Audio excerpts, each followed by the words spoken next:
Sutra teratai yang menakjubkan. Bab 6.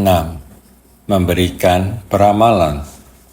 Sifat yang sepenuh hati, tulus dan sungguh-sungguh berharap dapat memperoleh peramalan akan kebudayaan. Episode 941. Dalam hati menyimpan harapan. Hanya ditakutkan tidak akan diperoleh, makanya tidak tenang. Secara bersamaan membina diri, meyakini dan memahami, serta menyampaikan perumpamaan dari anak malang.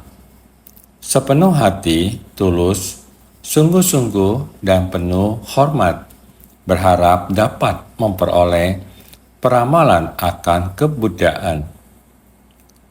Jika hati menyimpan harapan, maka akan ada kekhawatiran, akan ada rasa takut. Jika ada pikiran untuk memohon, pasti akan ada memiliki perasaan memperoleh atau tidak. Sebenarnya yang dimohon bisakah diperoleh? Ketika diperoleh, akankah hilang lagi? Karena hati menyimpan harapan, maka akan ada mendapatkan dan kehilangan. Ini juga merupakan salah satu kerisauan. Apakah kita masih ingat dalam bab keyakinan dan pemahaman? Ada 4 murid utama Buddha: Subhuti, Mahakatyayana, Kassapa, dan Moggallana. 4 orang murid. Mereka melangkah keluar tempat duduk, beranjak dari kelompok orang di persamuan, menuju ke hadapan Buddha. Dengan hormat, bertobat kepada Sang Buddha, karena di masa lalu, mereka semua tetap berdiam di ajaran Sravaka, dan merasa kendaraan besar adalah urusan orang lain. Ini tidak ada hubungannya dengan kami, para praktisi monastik yang melatih diri, sehingga ajaran Dharma ini tidak mereka serap ke dalam hati mereka. Mereka mengutamakan memberi kebaikan bagi diri sendiri, sampai pada pesamuan Sutra Teratai. Sang Buddha memuji kondisi batin Sang Buddha ketika tercerahkan. Semua orang juga memilikinya. Ketika itu Sariputra memahami sampai mendalam maksud Sang Buddha, harapan mendasar Buddha. Sariputra telah memahami. Sang Buddha memberikan peramalan kepada Sariputra kelak akan mencapai kebudayaan. Bagian naskah ini sangat menggugah hati semua orang, terutama keempat orang ini, 4 murid utama. Secara kebetulan bersama-sama berdiri dari kerumunan, berjalan ke hadapan Sang Buddha. Mereka menceritakan ajaran yang telah mereka dengar selama bertahun-tahun duduk di hadapan Sang Buddha. Di masa lalu, mereka masih melekat pada ajaran kendaraan kecil, sehingga kehilangan banyak ajaran menakjubkan dari kendaraan besar. Ibarat anak yang miskin, meninggalkan keluarga yang kaya raya dan pergi berkelana. Telah melewati waktu yang begitu lama. Usia pun sudah tua. Telah mulai menyadari bahwa saya tidak memiliki apa-apa. Mengemis ke sana kemari demi bertahan hidup. Pada suatu hari, di depan pintu sesepuh ada yang mengintip, kemudian menghindar. Sesepuh sekali melihat langsung mengerti, ini adalah anak saya. Cepat, orang yang di depan sana, pergi bantu saya untuk mencari kembali. Semua orang mendengar satu kata sesepuh. Cepat pergi, cari. Tangkap dia, paksa dia pulang. Takut, jatuh tak sadarkan diri. karena demikian menakutkan hingga jatuh tak sadarkan diri. Sesepuh berkata, "Jangan paksa bawa dia kembali. Kamu menggunakan air agar ia sadarkan diri." Air dingin membersihkan muka. Telah sadar, lepaskan dia. Mulai, sesepuh menggunakan cara ia sendiri, merencanakan agar dia bekerja kasar, pelan-pelan mendekatinya, mengajak dia masuk ke rumah mewah yang besar ini. Biarkan ia mengerti, di dalamnya terdekorasi dengan mustika berharga, masih ada gudang dan lain-lain. Biarkan ia mengetahui masuk keluar gudang mustika dan bagaimana pendataan keluar masuk. Meskipun anak miskin ini mengetahui barang-barang ini adalah sangatlah berharga, mengetahui bagaimana cara keluar masuk, tetapi tidak berani memikirkan, ini semua bisa saya gunakan. Suatu hari, sesepuh telah memasuki usia tua dan sakit. Semua raja dan menteri dan juga saudara kerabat semua telah tiba. Tiba-tiba sesepuh memberitahu mereka semua, "Dia benar-benar adalah anak saya, adalah anak kandung saya sendiri. Saya adalah ayahnya." Dalam bab keyakinan dan pemahaman, juga menggunakan waktu yang panjang untuk menjelaskan. Semuanya, keempat orang ini telah memahami. Ternyata saya telah memasuki kediaman Tathagata. Semua yang ada di kediaman Tathagata juga merupakan milikku juga. Buddha mengatakan setiap orang memiliki hakikat kebuddhaan. Saya juga memiliki kesempatan untuk mencapai kebuddhaan. Sariputra telah memperoleh peramalan, juga akan mencapai kebuddhaan. Saya juga demikian. Saya juga bisa mendapatkan peramalan dari Buddha. Sehingga dalam bab tanaman obat-obatan, Buddha telah menjelaskan begitu banyak hal. Satu hujan dapat membasahi seluruh bumi, maka Dharma juga adalah setara untuk semua. Ajaran kendaraan besar yang setara dapat membasahi segala sesuatu yang ada di bumi ini.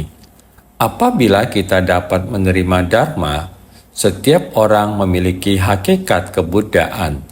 Jiwa kebijaksanaan juga dikarenakan hujan, karena air Dharma juga telah melembabkan. Berikutnya, di dalam bab memberikan peramalan, Sang Buddha memberikan peramalan kepada Yang Arya Kassapa. Semuanya sangat bersukacita untuk Yang Arya Kassapa, dan semuanya menaruh harapan bagi dirinya sendiri. Sariputra telah menerima peramalan, demikian pula Yang Arya Kassapa. Sehingga harapan yang lain juga semakin tinggi. Ini adalah apa yang mereka harapkan. Namun mereka hanya khawatir tidak akan memperolehnya, makanya merasa tidak tenang. Semuanya berharap dapat mendapat peramalan dari Buddha. Namun pada saat yang sama mereka juga merasa tidak tenang. Mungkin Sang Buddha tidak akan memilih saya. Apakah ada peluang bagi saya untuk dipanggil oleh Buddha dan menerima peramalan? Karena ada pemikiran untung dan rugi seperti inilah, makanya mereka menjadi tidak tenang. Mereka berpikir seperti ini, secara bersamaan membina diri. Masih ada di belakang Yang Arya Kasyapa. Masih ada Moggallana, Katyayana, Subhuti. Mereka masih belum dipanggil namanya, karena mereka juga keluar pada saat yang bersamaan, membicarakan tentang perumpamaan anak miskin. Mereka semuanya memiliki sepenuh hati, tulus, sungguh-sungguh, dan penuh hormat. Tidak hanya Subhuti, Katyayana, Arya Kassapa, Juga masih ada orang lain. Semuanya sama, sepenuh hati, tulus, sungguh-sungguh, dan penuh hormat. Mempunyai harapan. Mereka semua berharap dapat memperoleh peramalan dari Buddha kepada mereka. Ini adalah hal biasa. Di satu tempat pelatihan diri yang sama-sama mengikuti Sang Buddha, meninggalkan kehidupan berkeluarga, karena Sang Buddha berkata bahwa setiap orang dapat menjadi Buddha. Setiap orang memiliki sifat hakiki kebuddhaan. Juga mengatakan memahami pikiran murid-muridnya, karena murid memahami hati Sang Buddha. Apakah Sang Buddha tidak memahami hati murid-muridnya? Siapa yang berada di hati Sang Buddha, yang telah menerima ajaran Buddha? Inilah yang paling dipahami Sang Buddha. Jadi sudah mulai dalam bab memberikan peramalan kepada Yang Arya Kassapa, sudah diberikan peramalan. Oleh sebab itu, naskah sutra sebelumnya telah mendeskripsikan bagaimana Kassapa akan mencapai kebuddhaan di masa mendatang. Buddhanya bernama Rasmi Prabha. Negerinya bernama Alpha Basa. Orang-orang, sanak keluarga, dan pengikutnya di sana. Bahkan bentuk dari negeri di sana satu persatu dideskripsikan. Masa hidup Sang Buddha, era Dharma sejati, dan era Dharma mirip. Semuanya sangat panjang. Ini adalah buah yang akan diperoleh Buddha Rasmi Prabha di masa mendatang. Tetapi masih mendatang, masih panjang. Pertama, dia harus melayani 3 juta koti Buddha. Di tempat pelatihan 3 juta koti Buddha ini melayani dengan hormat. Kapanpun para Buddha ada di dunia, bertemu dan melatih diri, harus dengan hormat melayani. Ketika Buddha ada di dunia, bertemu dengan Buddha dan melatih diri. Ketika tidak ada Buddha di dunia juga sama, masuk ke dalam kumpulan orang banyak, bersumbangsi demi orang. Di kumpulan orang banyak melatih diri. Ini adalah Sang Buddha terhadap Yang Arya Kassapa, memberikan peramalan yang demikian besar. Terlebih lagi masa hidupnya akan panjang. Negeri yang diperolehnya juga sangat agung. Semua keluarga dan pengikutnya adalah orang yang bijaksana, orang yang membangkitkan tekad kendaraan besar, akan dikagumi oleh setiap orang. Naskah sutra berikutnya mengatakan, pada ketika itu, Maha Moggayayana, Subhuti, dan Mahakatyayana semuanya gemetaran dalam ketakutan. Sepenuh hati mengatupkan telapak tangan, memandang dengan hormat pada wajah mulia, tanpa mengalihkan pandangan sekejap pun. Sutra Teratai bab 6, bab memberikan peramalan.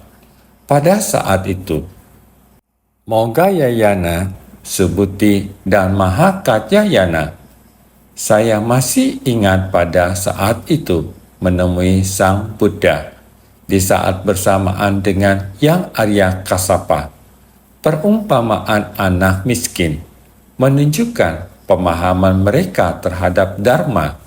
Yang Arya Kassapa sudah diingat pada saat ini, pada ketika itu, yaitu di detik ini. Moggayayana, Subhuti, Mahakatyayana, dan lainnya, semuanya gemetaran dalam ketakutan, sepenuh hati mengatupkan telapak tangan, memandang dengan hormat pada wajah mulia, tanpa mengalihkan pandangan sekejap pun. Sikap itu harus kita hargai. Yang Arya Kassapa sudah diberikan peramalan, selanjutnya sudah giliran kita. Ada 3 dari mereka. 3 orang selalu berpikir, berikutnya seharusnya adalah saya. Tetapi ada 3 orang, ada di depan, ada belakang. Akankah mereka mendapatkannya?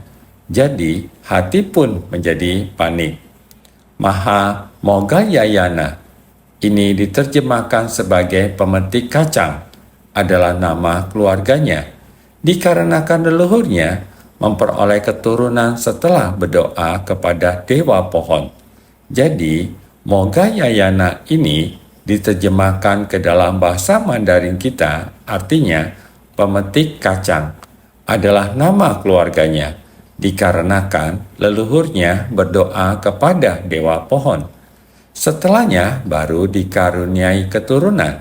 Demikianlah nama leluhur Mogayayana. Ini hanya nama keluarga saja.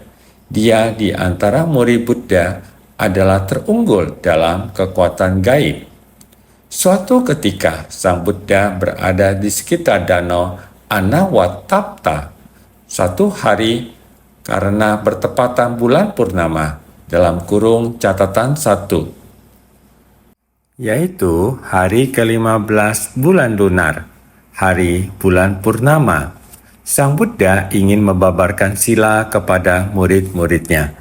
Jadi, Sang Buddha berada di dekat danau Anawatapta. Ketika akan mulai membabarkan sila, tidak terlihat Sariputra, karena Sariputra pada saat itu ditugaskan untuk bertanggung jawab atas Jetawana di Srawasti. Ada pembangunan Jetawana, Anathapindika Arama. Sariputra bertanggung jawab untuk mengawasinya. Dia mengawasi pembangunan di sana. Namun saat ini Sang Buddha ingin membabarkan sila. Kehilangan Sariputra di sisinya. Jadi Sang Buddha berkata kepada Mogayayana, "Mogayayana, segera pergi ke Jetawana. Bawalah kembali Sariputra. Sampaikan maksud saya. Minta dia segera kembali. Kamu segera pergi ke sana." Mogayayana benar-benar menggunakan kaki dewa, kemampuan gaib untuk bebas tanpa rintangan. Tiba di wihara Jetawana, berkata kepada Sariputra, "Sang Buddha berharap Anda cepat pulang. Beliau di dekat danau Anawatapta. Segera engkau pulang ke sana." "Baik, saya akan mematuhi panggilan Sang Buddha. Terima kasih engkau datang memberitahu saya. Tapi kita jarang bisa bersama. Mari kita mainkan sebuah permainan. Saya akan melepaskan sabuk. Kamu bawa sabuk saya pergi ikat Gunung Semeru." Di saat ini, Sariputra meletakkan sabuk di atas batu. Mogayayana hendak mengambil sabuk tersebut. Tidak bisa diambil. Maka Mogayayana tahu Sariputra sedang bermain menunjukkan kekuatan gaib dengan dia. Dia pun dengan sekuat tenaga mengeluarkan kekuatan gaib membuat sabuk bisa digerakkan. Mogayayana pun melepar sabuk ke atas Gunung Semeru dan mengikatnya. Sariputra hendak membuat sabuk itu ditarik dan diikat ke kursi utama Sang Buddha. Dua orang memainkan kekuatan gaib dengan sebuah sabuk. Lalu ketika mereka berdua melihat segalanya telah tenang kembali, mereka berusaha melepas ikatan sabuk pinggang tersebut. Namun tidak ada yang bisa digerakkan. Maka Sariputra berkata kepada Mogayayana, "Engkau lihat, bagaimana sabuk pinggang ini melingkari singgasana singa Sang Buddha. Lihat, kita sudah menggerakkan segenap tenaga, tetapi tetap tidak bisa menggesernya. Kita berdua bisa menggerakkan Gunung Semeru. Namun, walaupun kita berdua berpadu tenaga, tidak mampu menggoyang singgasana singa Sang Buddha.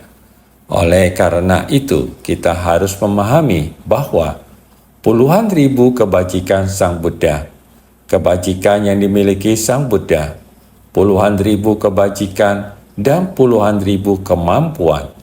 Jika kita ingin membandingkannya dengan Sang Buddha, maka terdapat jarak yang sangat jauh. ada kesenjangan, masih jauh, maka kekuatan gaib kita sungguh masih sangat jauh dari Sang Buddha. Kita harus menghormati kekuatan gaib dari Sang Buddha. Baiklah, kita sudahi permainan ini. Mari kita segera pergi menjumpai Sang Buddha. Namun, aku harus menyerahkan pekerjaan konstruksi dulu. Mogayayana, engkau segeralah pulang. Aku segera menyusul. Dengan begitu, Mogayayana berputar badan serta menggunakan kaki dewanya sampai ke hadapan Buddha. Sariputra telah leluasa duduk di sisi Buddha. Ketika itu, Mogayayana cepat-cepat memberi hormat kepada Buddha. Lalu bertanya kepada Sang Buddha, "Sariputra keluar lebih lambat dari saya. Mengapa dia bisa lebih cepat sampai ke sisi Buddha dibandingkan saya? Apakah kekuatan gaib saya telah hilang? Saya telah meragukan kekuatan gaib saya." Buddha berkata kepadanya, "Tidak akan. Di antara murid-murid saya, tidak ada yang dapat menandingi kekuatan batin kamu. Kamu akan selalu menjadi terunggul dalam kekuatan batin." Buddha di tempat ini menyampaikan sila. Semua murid datang dan duduk. Setelah selesai menyampaikan sila, akan balik kembali ke kota Sravasti. Berita ini, yaitu Sariputra, Mogayayana, berita permainan gaib telah cepat tersebar. Semua orang berkata, Sariputra sangat luar biasa.